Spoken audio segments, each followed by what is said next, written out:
showing, or do you still need some?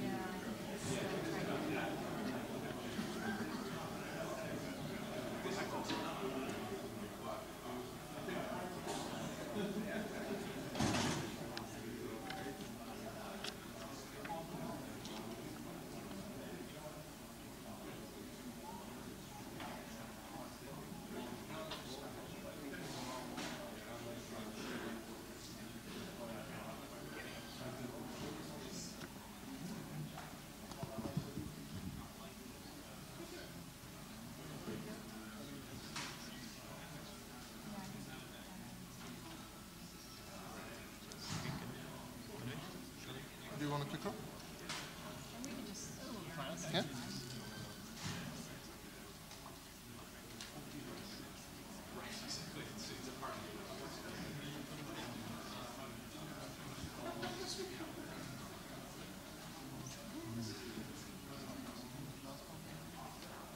So, welcome on the next session. The next session is about Fedora CI, and I let the guys introduce themselves because there is a bunch of them. So, yep, it's yours. Okay. Thank you. So, my name is Dominik. Today I'm here with Rachel and Serhii. We'll talk about Fedora CI. That's building an OS that always works. Sounds kind of ambitious, I know, but this is something we're working towards, not the current state necessarily. And so we have to think about what does that mean, right? If we say it always works, in this context we mean that the composition of packages in Fedora is always ready.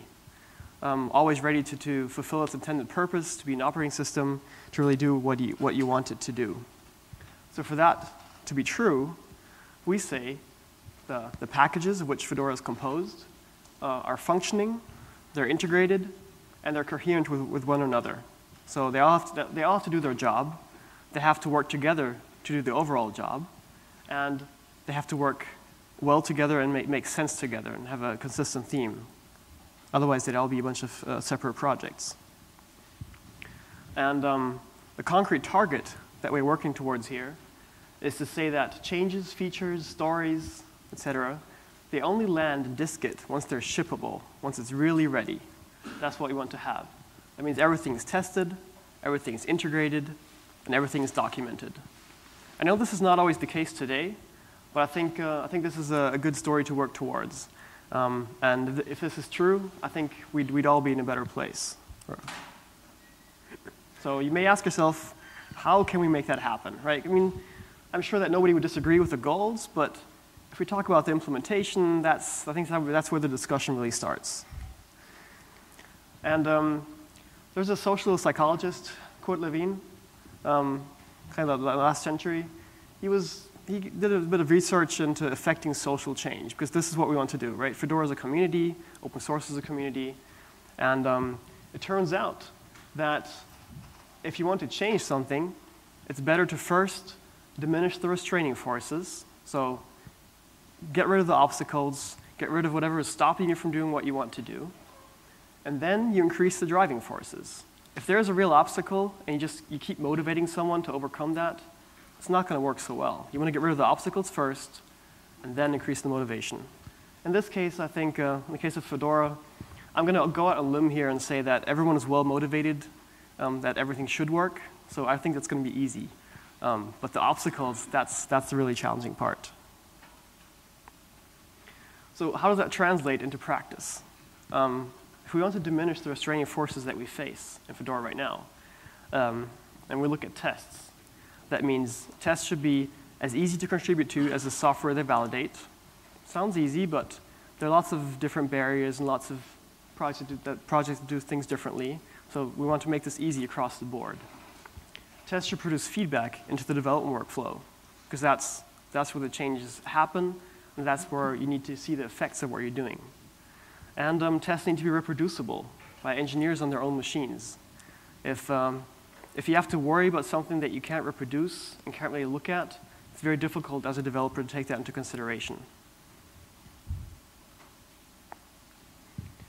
So the result, when you take all this, and this is the result that we draw, the conclusion, is that the operating system is defined as much by tests as by spec files.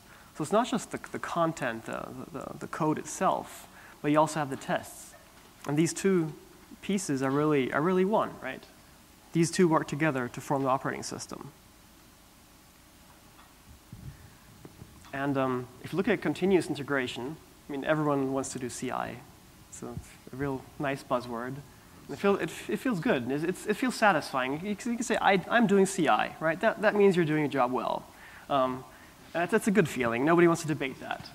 But I'm gonna say, for that to really work, it has to happen during the development phase. Otherwise, it's not really continuous, right? Because in order to be effective, it has to be where the changes happen in the development phase, and that's where the continuous changes are. So let's look at the first goal. We want to make tests easy to contribute to. Lots of packages have how-tos, or how to get hacking on tests. And I'm sure that if you're an expert on the package, it's really easy to follow the documentation, right? If you want to contribute to one package, all you have to do is get into the workflow, get to know the community, see what the practices there are, make sure you adhere to the guidelines of how to propose changes, and then you're fine. But if you want to do this for more than one package, that's where things get really tricky. So how can we make that easier? The general rule is here. We want to curate tests like we curate source code. Because it turns out, if you say tests are similar to source code, we have a lot of workflows around how we treat source code, right? We have pull request workflows, we have shared repositories, we have nice Git forges, lots of things that are in place. So let's treat tests the same way, because these are processes that have been worked on and developed and everyone is used to. So let's do the same thing. As a consequence, that means we should store our tests in dist-git. We can use the same processes, it's the same place, we can discover these things, and we don't have to get used to separate workflows, right? That's just makes everything easier. And that's the theory so far. But let's take a look at where we are right now in Fedora, to the practical side, and then we can see where we can want to go from there. So in Fedora, when we thought about how we could do this, we started with atomic hosts. It's very good because it's a nice subset of packages. It's tightly integrated. It's delivered regularly, so it's a good testing bed for this. We started storing tests in dist-git. So if you look at repos right now in Fedora, you can see some packages have a test subdirectory. There's a YAML file. You might see other things, but these packages actually have tests right now. We have a nice Git forge, Pagure, or however you want to pronounce it. I hear there are many options. You can go in there to propose changes to a package, or you can go there and propose changes to tests. The same way, same workflow for both things. And the important part is, of course, you can't just have tests. You also have to run them and see what the results are. So for the atomic host package that have tests right now, after there's a Git push, there's this thing called the pipeline that runs on CentOS CI and OpenShift that takes these tests and the package and runs the tests. It does, because we're talking about continuous integration, right? We want to integrate things. So it takes these new changes, integrates them into a new atomic host image, and then tests that image. And once all the tests have run, you get some feedback. So that's the fed message. Obviously, we don't want to look at these in detail, or at least most of us don't. There's some people in the audience I know who do like to look at these. But you look at these, and the general idea here is that we send back something generic. This is a feedback. And you can consume this in multiple places. And that's actually what we do. The results are stored in results.db. We can use GreenWave to read results.db. We have feedback in Pagure. This is a kind of composite image. Pagure should never look like this with a split screen. If you have that, then report to, please file a bug report. We have fancy things like little dots between after the commits, or a little thing on top. Here it says green, past atomic CI. There's feedback. So exactly the same place where you proposed the changes and looked at the packages, that's also where you get the test results. That's pretty neat, right? Right in the workflow. Also, you can see the results in Bodhi. That's where the package changes, where the updates land. So that's where you want to have the test feedback as well. RTest pending, RTest passing. And as of January, actually, this year, Bodhi gates on these results. So if you have tests in place and they fail the test, then that update should not go out, which is reasonable, I would say. And this is exactly the feedback that we want to have in the developer workflow. We don't want to ship broken stuff. So in effect, we can find bugs while the code is still fresh in our mind. We don't want to wait for months or years, kind of for a freeze for the next Fedora release or even for downstream changes. As a developer, we're interested in finding bugs immediately because nobody likes manual testing, and you just want to have the test feedback. If it's broken, you'll fix it. Because if you propose a change, it's very likely that you're interested in that change to work, and so you also have investment in seeing it work. So that's a bit about the general overview. But yeah, let's look at the tests themselves. We have a shared responsibility for tests. This really can't be overstated. You can have the classic waterfall model where there are developer teams. You work in the basement for a while. You develop awesome features, hand it off, and then there's this important deadline, the day, right? Sometimes it get moved back, but maybe stay the same day. And then you push your changes to some people who test it. They'll test it, they'll give back results, you'll fix, you'll iterate. But that's not how we want to work, really, because if I work on a package, then I want to help someone achieve a goal, right? Someone uses that package for something. So I'm interested in making the user happy and let them do their job. So I also have a responsibility to make sure that my software matches the user stories I have in mind or what the user actually wants to do. And so for that to be really, really effective, everyone involved has to be also responsible for the tests. So I as a developer, or I as a QE engineer, or whatever I call myself, if I'm invested in the package, I need to care about tests, because that's how I validate whatever we ship. And to make this a bit easier, because like with continuous integration, there are lots of different interpretations on what this actually means. So in the Fedora project, we came up with the standard interface. It's about giving us a common ground interface to clearly define what the different pieces involve, what their jobs really are, what's general for all the packages, what's specific for a test suite, etc. You can look that up in the wiki if you're interested. It's about discovering tests, staging the tests, invoking them, getting the feedback into the workflow. And I'll go into a bit more detail here. So on the one side, we have the testing system itself. The job of that system should be to build the test subject. That could be a package, a container, an image or tree, OS tree, whatever you have. It needs to decide which test suites are to be run. It then schedules the jobs, stages test suites, invokes the test suites in a specific way that's reproducible. It gathers all the results, and then it relays those results, gets them back into the developer workflow. And as you may notice, these things are kind of generic, right? These pretty much hold true for all the packages. So this is the testing system. This is, if you're working on one package, this is something you do not want to reinvent for every package. So this is the job of the testing system. And the standard, yeah, you have a question, Stevie? On that previous slide, deciding which test suite, does that mean that when I submit a pull request to my project, I can get my own tests run, but also the tests of other packages that depend on it? So the question was whether that means when one package changes, whether only that package's tests are run or maybe other tests as well. And that's exactly it.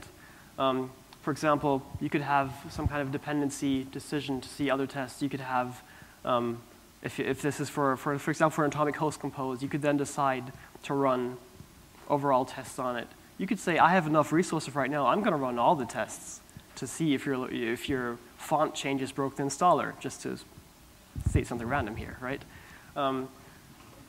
The key here is that everything is abstracted in a way that you can have the tests that cover specific cases and stories, and then be flexible in the way and the decision of where to apply those tests and when to run them, that you don't have to reinvent those tests for every single case. So thanks for the question, and if there are any questions at any time, please feel free to just interrupt and raise your hand. Yeah, go ahead. I got right into that one, I know. The first bullet point here is interesting to me. Build test subjects. Mm-hmm. So in your pipeline, build pipeline, I've been looking at it. Build packages on some workflows, other ones I believe you take from Koji. You build the OS stream that you're testing. So there's kind of possibly an issue there in, is this built the same way that, say, release engineering is built? Like how similar are your OS trees to the ones release engineering builds? How similar are your packages to the ones Koji builds? Right, so I'm going to sum up the question kind of and say, do we really want to build a test subject on the test system? I agree it is a contentious thing, but I would say the test system, in any case, the test system should be able to build the test subject. That is just to make it reproducible. Whether it really does that, for example, if you have signed kernel builds, things like that, we can have special cases there, but I think let's water down and agree on that the test system should be able to build the subject. Whether you actually do that or not is a different matter. You can optimize that away, but is that fair? Okay. So then we have the standard interface. We have the test system, and then you have the interface. That takes care of the details here a bit. When we say decide which test suite to run, that means we have to kind of define what is a test suite. How do we identify one? So that's part of the standard. What do we mean by staging a test suite and its dependencies? How do we describe that? We have text files or whatever. This should be part of the standard. How do we provide the test subject to the test suite? So you know to adapt the test suites to actually get those parameters. How to invoke the test suites in a consistent way. And then what is an output? What is the artifact? What are the results? How do we gather those and get the feedback? So that's the interface. That's where the test system and the actual tests meet. And this is, of course, a bit high level. This is more concrete on the wiki if you're interested in the details here. And then the test suite. The test suite's responsibilities, they actually have to install the dependencies such as the test framework. They then execute the test framework. It bears noting here that the standard does not define a specific test framework. So whether you use Avocado, Restraint, Shell scripts, Python scripts, it doesn't really matter. It's about the tests. We're going to go into the adapters there a bit later, and Rachel will talk some more about that as well. But this is kept very generic and on purpose because you don't want to rewrite tests, right? So it executes the tests as necessary. It provisions other machines, containers, whatever you need. You may have multi-host setups. You have intricate setups. Maybe you have an easy setup. You don't even really care. So your tests have to know what they need. And it actually has to provide the test results.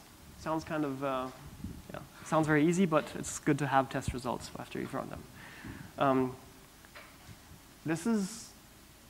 It sounds very obvious, but anyone who's ever tried to understand a test suite that someone else has written knows that this is not trivial, right? Sometimes it takes a lot of communication to find these things out. So the awesome part is if you can agree on a good standard of how to communicate this, then it's a lot easier to get into another package to understand, to find some common ground, than be able to contribute without wasting so much time on really finding out the processes. And of course, we use Ansible for this, for a lot of the standard test roles and as a best practice, because that's just, I don't think I need to comment on that more. So, yeah. If you work with a standard test, you'll see the gathering facts a lot, but think anyone who knows Ansible is familiar with that. So that was the general abstract and the idea of what we're working towards. So I would like to hand this off to Rachel to talk a bit more about the actual tests. All right, so what about the tests? So at Red Hat, we have an initiative called Upstream First. So essentially, it's migrating internal rel tests upstream into Fedora. We're wrapping it in the standard test interface and migrating these into dist-git. So we have a dedicated Agile team now working towards this. And a lot of the work that we're doing is coordinating with those teams, the platform QE, the QE teams that we need to review and approve these tests to be open sourced and Fedora compatible so that we can get them into dist-git. So the priority is the base operating system, but we also care about components that have frequent advisories or are considered critical. So what are the benefits? The benefits are you can test earlier and more frequently. You're going to be able to find issues before they sneak into downstream, which essentially is going to save everyone time. You're having that engagement with the community, starting to bridge that gap between devel and QE. So as we're asking these teams to review and approve their tests, there are certain guidelines that they have to follow. So no exposing of internal locations, so no internal repositories or host names, for example. No customer data, nothing private or sensitive. No security reproducers. We have to make sure we're using an open source license header. Sometimes if we have questions, we consult with the open source legal team to make sure we're following all the correct guidelines there. So how do we select these tests? So we want to, the priority is the tier 1 level smoke tests. We want to start small and organically grow from there. So generally when we're porting tests, or when we're migrating tests into dist-git, it's usually just a handful of tests, and then we want it to grow from there. We want them to be reliable, consistent, a positive, happy path. So as Dominik, he touched upon the standard test interface earlier. But here are some of the highlights as we're wrapping these tests. The tests need to be stored in the test subdirectory in dist-git. The playbook should have the prefix tests in the YAML file. We are testing them in all the different environments. So we're testing in Docker, Atomic Host, and also locally on Fedora. And then determining where they're suitable to run and then tagging them in the playbook. We use the standard test roles package, which includes several different roles that pertain to a specific test framework. Many of the tests that we're migrating upstream are beakerlib style. That doesn't mean you have to use beakerlib, but many of the tests that we're finding for the package level test for RHEL are beakerlib style, and we don't want to have to rewrite every single test, so that's what the standard test rules package is there for. It installs the dependencies and the requirements so that we can seamlessly run these tests. Speaking of beakerlib, as we're finding these beakerlib style tests, many of these tests depend on beakerlib libraries.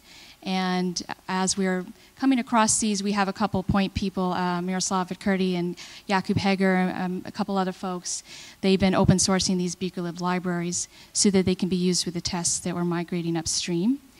Just some of the highlights: the libraries need to have the component / library _ name.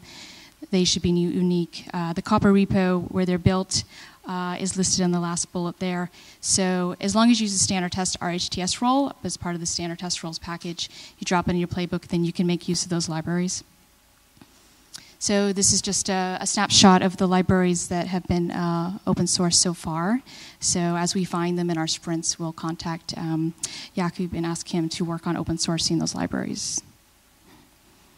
So initially, we didn't have a way to file a pull request to dist-git, but now dist-git is built on top of Pagure. That's how I pronounce Pagure. And we also have a staging instance where we that Tim Flink had set up, where we stage the tests. It has a little bit more relaxed privileges there, so if you want to contribute, you can contribute there. So we stage them on this separate Pagure instance, staging instance. And we determine where the tests are suitable to run, create the playbooks, tag them appropriately. We have a couple downstream CI jobs to check for inconsistencies.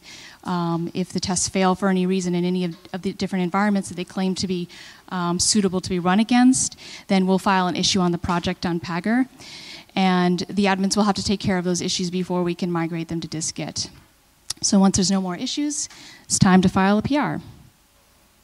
So this is just an example of what a pull request looks like in dist-git. So this was with the ACL component. We generally point them to the standard test interface spec in the wiki page.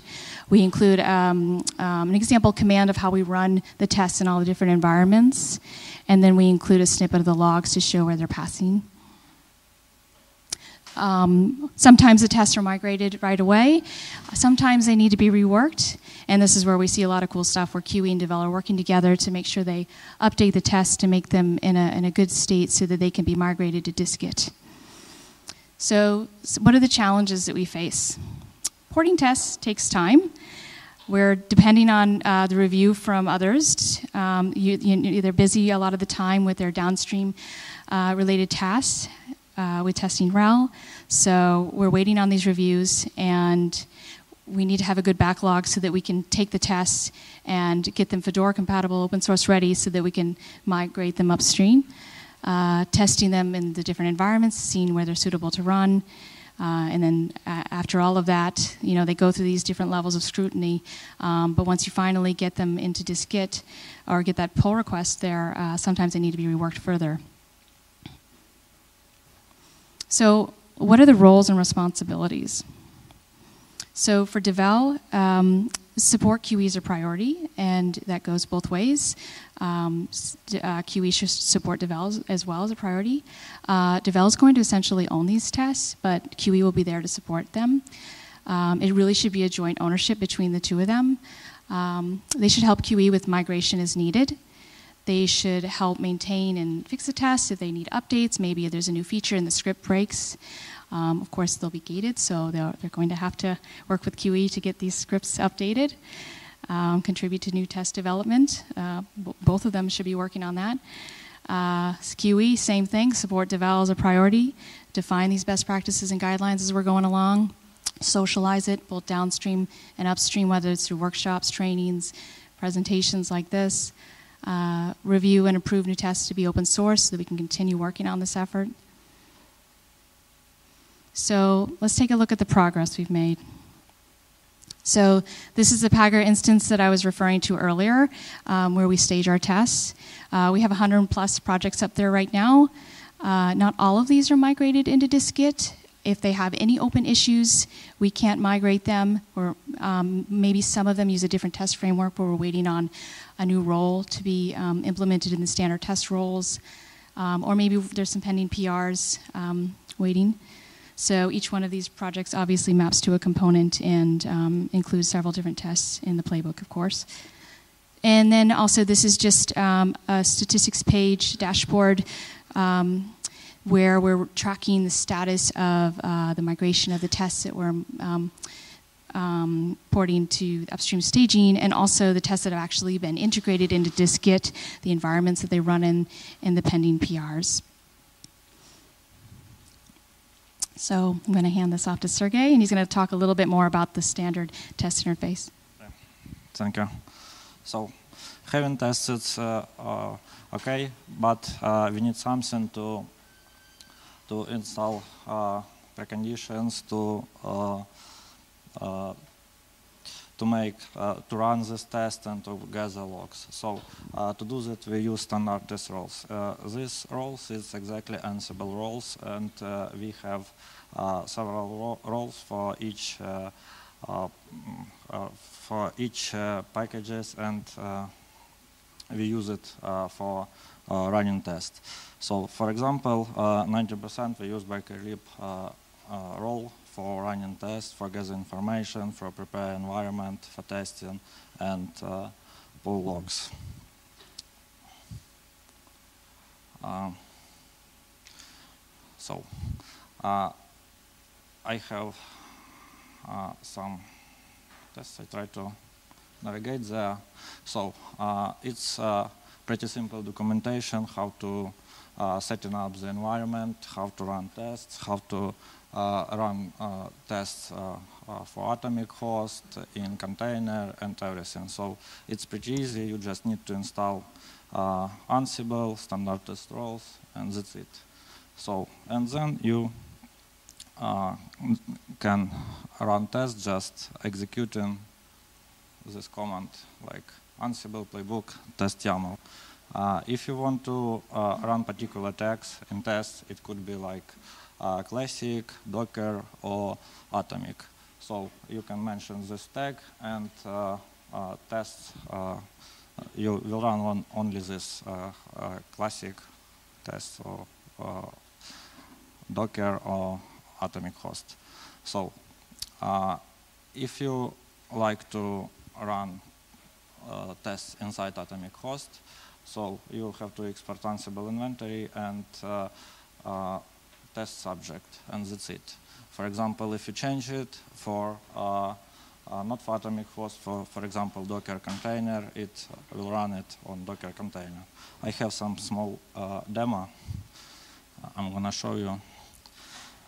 Actually, it takes some time to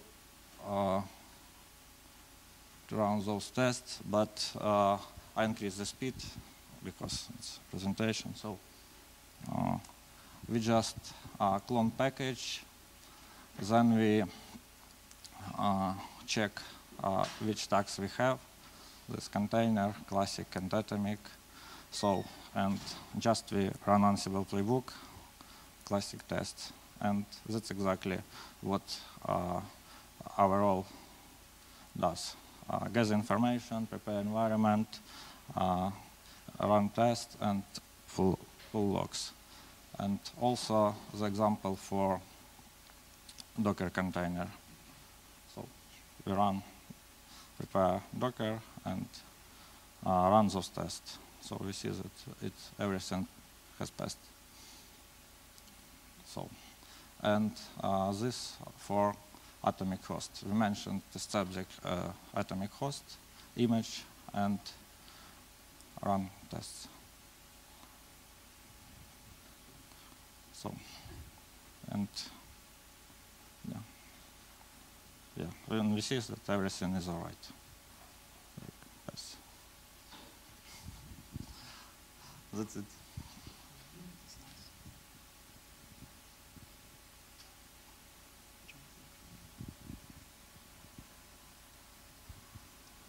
Let's get the slides back here. The atomic host one, well, thank you, Sergey and Rachel. The atomic host one is one of my favorites, because I always have a hard time setting up an atomic host image exactly the right way for testing. So yeah, just to kind of a quick review on this. We have the standard test format on the one side, very abstract, so I talked about that. And I wasn't lying. The standard test roles seems more specific, because we call that the best practice implementation. So we're maintaining the implementation, this package for you as a convenience, so anyone can run these things for specific, and have the standard roles for Pagure tests to run scripts and everything, to have that as a convenience, because you don't want to reinvent everything, like I said. That is also the system that the CI system that the pipeline uses. And the nice thing is, whether the pipeline runs the tests with that, or whether you run that on your own laptop as a developer or anywhere else, you should be able to get the same results. If not, it's a bug. We need to work that out. But in principle, the results are reproducible. And since the requirements and everything are defined in a standard way, you don't have to worry about that. So there's been talk about maybe integrating these commands into the fed package command. I think that would be great to make it even easier, since the commands are very straightforward. But still, it's a step in the right direction. So if we go back a bit to what we said earlier about the restraining, yeah, I have a question. Yeah, I just wanted to ask, I read it without respect to the common before. I guess maybe the standard is pretty easy to use it, but So the question was where developers get the image. I assume you're referring to the atomic host image to test, or that depends. So where you get the image from depends on what you want to test. If you want to test new package changes against the current atomic host, Then you can get the atomic host developer stream for the latest or the latest release, whatever version you want to test against. Or if for a container, you get the latest version of that. You install your changes there and test that with the tests. Maybe related, with the stream-based branching work coming out, will this get me to the kind of nirvana where I can make a patch against my beloved Emacs and have that patch gated on passing tests on F26 and F27 and drop high to CentOS? Or do we still treat each release as a separate CI feedback loop? So the question is this a good way to apply patches to multiple shippable artifacts, correct? Multiple streams. Yeah, okay. Say we want to improve Emacs even further. I'm a Vim user, by the way, but just, if we do that across multiple branches, yeah. Yes, that's exactly what you do, because if you have these tests, you can have, whether that's in one CI pipeline or not, what you want to have is the test feedback, right? Because as a developer, you want the test feedback. You don't care where it comes from. What you want to have is, you have a pull request, you want to have, this passes on Fedora 26. This passes on Fedora 27. This fails on ARM F28. Wow, I never tested that. So that's where we want to go. And by standardizing the way we look at tests and having say we have to have the tests and then we have a way of running them, I think this is a very important step to get exactly where you mentioned we want to go.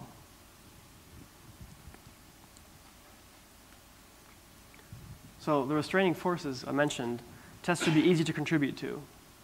Well, I would venture to say that if you can navigate to Pagure, look at the tests there, or find out where they're linked. If they don't have to be stored, the source code doesn't have to be in Pagure itself. It could be referenced to another repo, but you can find it. It's discoverable, right? You kind of expect, you know what to expect the format to be in, so you know to start looking for a test YAML, for example. You know that stuff is referenced from there. You can go from there, and you can contribute to the tests. You can open a pull request against that repo. I would say that is pretty much fulfilled. The test produces feedback into the development workflow. We have feedback in Pagure. We have feedback in Bodhi. We can run the tests on our own machine. I would say this is pretty much overcome. We can improve it. We can iterate, but we're well on our way. Tests are reproducible by anyone. I'm just going to say anyone, not just engineers, on their own machines. If the machines can handle it, then it's reproducible. If you have weird setups that need 10 virtual machines, maybe not every machine can handle it, but in principle, these things are reproducible now. And I think it's great. Whenever you want to change a package and it knows that it has an effect on something else, wouldn't it be awesome to just kind of look at the other package and contribute something there? I think that's really a great thing. So the question is, where do we go next? Exactly what Steve mentioned. We want to have pull request testing in Pagure. Right now, I said git push and dist-git. It's a nice step, but ideally we want to gate and test changes before they emerge. So this pull request testing is definitely on the roadmap. And non-atomic host packages. We started with atomic host for a multitude of reasons, but obviously Fedora is not just atomic host. And there are a lot of packages, a lot of interesting and important packages that are not atomic host. So these definitely need to be covered. So we'll not just have a pipeline that processes runs the atomic host tests, but also tests for all the other packages. Maybe you kind of imagine a third point here. If you're dealing with a package or a maintainer, I would love to get your help on getting tests into your package. So if you have any, that would be great, and we're there to help you pull that off. Yes. Following up on the non-host packages, is there a plan or roadmap to work on non-host deliverables? Because your pipeline at present finishes up by building an OS tree image and testing that. Would you envisage building an installer image and testing that, or any other form of image and testing that? So the question is about not just the non-atomic host packages, but the deliverables. It's not on the roadmap per se, but it's not it's not excluded, right? If we test non-atomic host packages, we don't just test individual packages, but we want to test the integrated packages. So I think things like the installer are very key pieces of this. If you open a pull request, you will want to know if the installer is broken or if it breaks the installer. So it ties into that, and I think the overarching stories are an important part of the testing.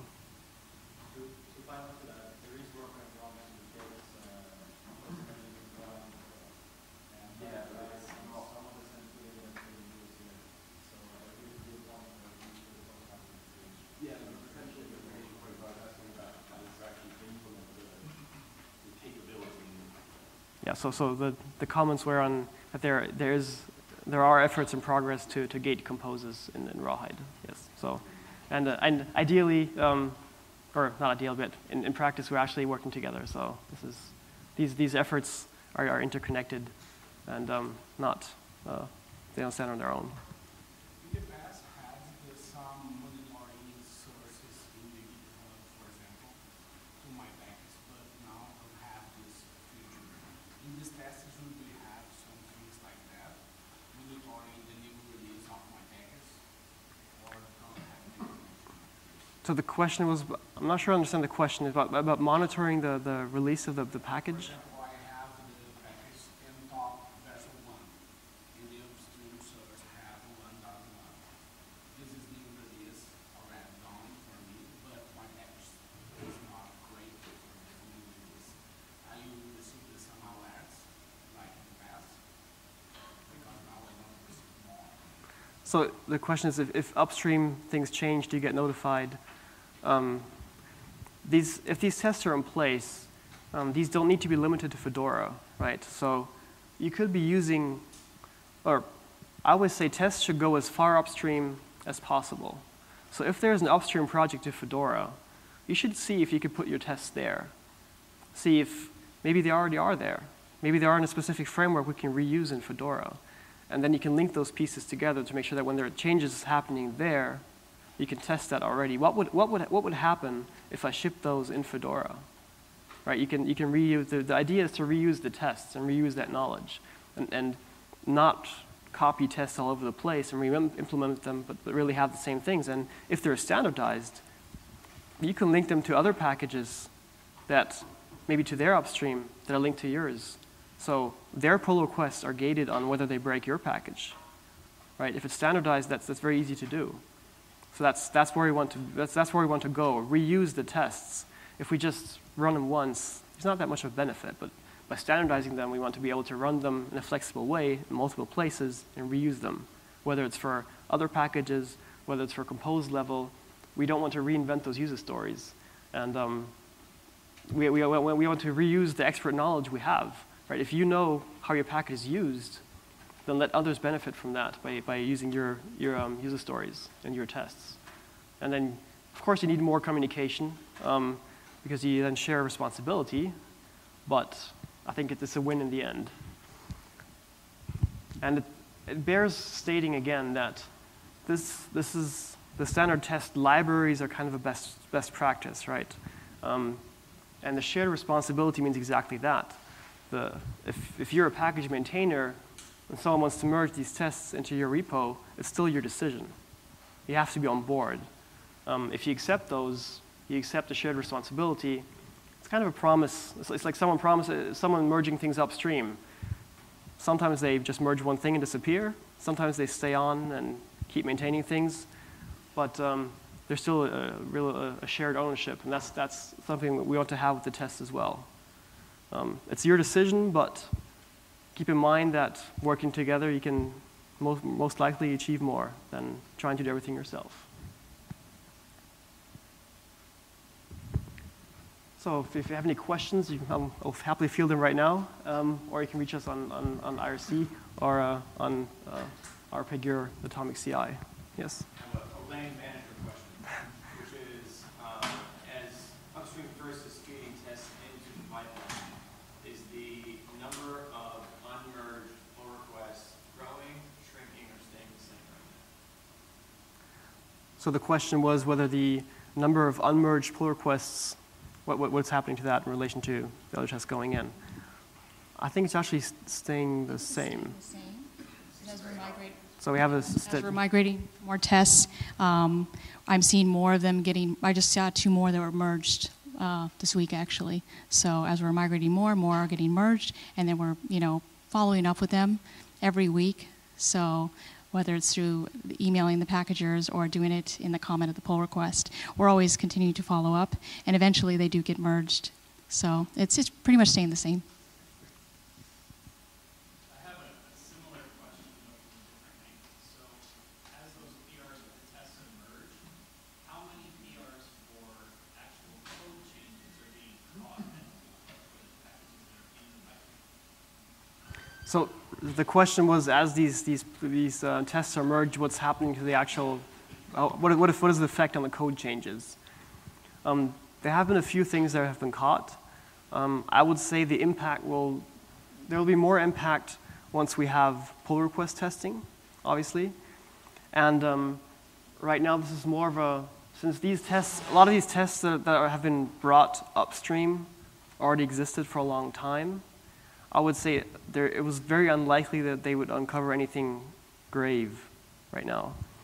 So this is more of a bootstrapping, putting things upstream and showing that this shared responsibility is a serious thing, to make sure that downstream QE is not something hidden and magical and beyond some wall, but is a real thing. And also let anyone upstream contribute to downstream tests. Look at, when someone says this breaks rel, what does that mean, right? Then if the tests are public, anyone can see, okay, this is I didn't know about this use case, right? I can fix that. Or they can say, well, this test is wrong. I never meant my package to be run this way. So both things have happened. We actually had a case where we opened the pull request, and they said, this package still in Fedora? We don't need that. So yeah, it's good, right? Reduce the footprint. But in any case, I think that the communication there is a good thing. So I invite anyone who has any stake in packages to look at tests and see if we can put more tests in there, link things from upstream, challenge the pull request we open. I mean, it's a pull request. It's not it's not a unilateral thing. So yeah. How will you organize the response? You try to play this properly. Moving the tests upstream. So you have a pool of people working on moving the tests upstream. Does one of those people upstream 5 tests per package and then move on to upstreaming 5 tests to the next package and then 5 tests to the next package? Or are you assigning people to have a long-term relationship with the package that they're upstreaming tests for? So the question, do you want to answer that one? Or? Yeah, so the question is, how are we migrating the tests upstream? Do we have a long-term relationship with the tests that we're migrating? Do we follow up with continuing it all the way to dist-git? But basically, we have a big backlog that we work through. Every Agile sprint we go through, and as we're grooming, we decide who's going to be migrating which tests. So we're a small team. There's only 4 of us, although we're merging with Dominik's team, so there'll be a lot more of us soon. But each person takes a handful of tests and works on porting these tests upstream. And then at the same time, we're also following up with a different set of packages that have already been that have pull requests, following up with the package maintainers there to see if we can get them merged. So there's really no long-term relationship. It just kind of, every sprint it differs. We just take what's in the backlog and just work towards that. But yeah, that's one aspect. But still, since these are downstream tests, the corresponding downstream QE team, I believe this to be true, then shares responsibility for the upstream tests. As we file the pull request, we list the downstream QE maintainer, and we introduce that relationship there. So it's not the person who does the... Yes. Yeah, so it's not the person who does the actual bootstrapping. We're handling the porting, right, but they're the ones that, yes. Sorry, I didn't catch what you're asking. So that's definitely the intent. And if that doesn't work, then we can help improve this is a serious thing, right? Communication is difficult. So if anyone feels this process doesn't work properly, then this is the point of contact. Maybe maybe there's someone in the source code is listed as the downstream contact. Maybe they don't work in the source world anymore with the package, but this is a place you can contact us, and we're a place to go if you want to facilitate communication there. I think Mike, you were first. Actually, I haven't actually heard this, so you may want to give him the microphone that he's here. So I'm curious what you think of this. Like, is this something that's happening to you? Is this something that is exciting? He's on for 2 weeks, so I'm curious what your take is. This is all very new to me, and the main reason I'm in this talk is, the details of this process are quite new to me, and one of the main reasons I'm in this talk is so I can say hi to these people, and I want to have long meetings with you later. So I've really been looking into the details of the pipeline since yesterday, the day before. I've known it's around, the idea, the plan. I'm a dumb monkey, so I like to have something I can see and poke at, right? And it's now at the see and poke at stage. So far, yeah, thank you. So far, I haven't heard anything that sounds wrong or crazy or unworkable, and like, that's a great plan, initial plan for how we can work with the ongoing maintenance of this. So far I haven't heard anything that I think is terrible or disagree with, and I'm kind of enthused to try and work together on it and move it forward. Thank you. I'll take not terrible as a compliment. So thank you. That's like my highest compliment. Yes, thank you. I'm German, so that's actually the highest compliment. Has there ever been a time introducing the downstream QE maintainer to the upstream packager that's ended up pointing to the same person via So the question was whether the downstream upstream maintainers are sometimes identical, and the question, I think the answer is yes. Well, not the QU maintainers, but they're definitely not every relationship there was hidden before, right? So there are a lot of maintainers, package maintainers of the same downstream and upstream. So okay, I think you're. Oh, we have time for one last question, maybe.